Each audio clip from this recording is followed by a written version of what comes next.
In Zhu County, there was a family surnamed Shang. Two brothers lived separated by a wall. The elder brother's family was wealthy, while the younger brother was dirt poor. During the Kangxi reign, a great famine struck.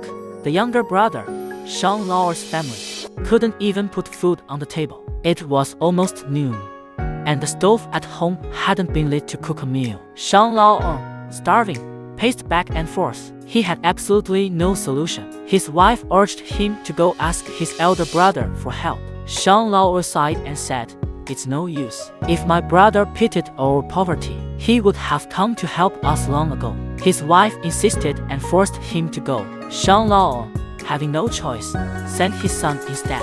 After a short while, the son returned empty-handed. Shang Lao said with a bitter smile, "See, I told you it was useless."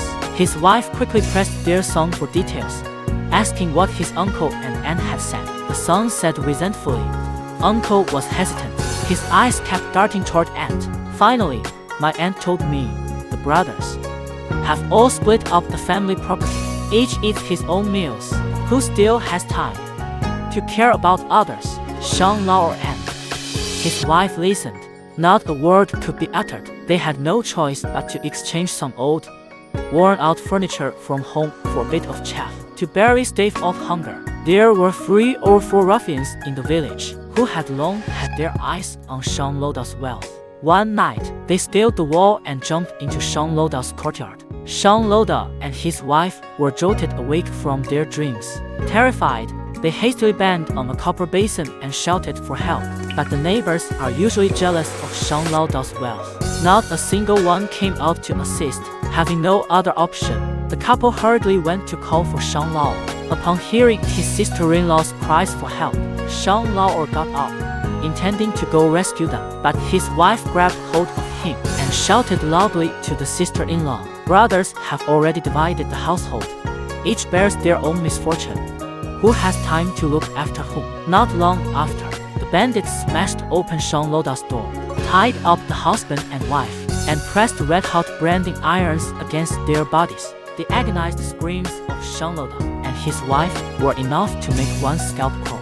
Shang Loda the younger simply couldn't bear it anymore and said, "My brother and sister-in-law may be heartless, but we can't just stand by and watch them die." Having said that, he and his son leaped over the courtyard wall and charged over, shouting loudly. Shang Lao and his son were originally strong, robust, and bold. The bandits were somewhat afraid of them. Added to their worry about attracting more people, they had no choice but to flee quickly. Shang Lao entered the room to look.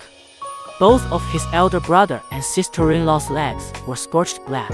He hurriedly helped them onto the bed, then called back the maids and servants who had fled in terror. Only after settling everything did he return home.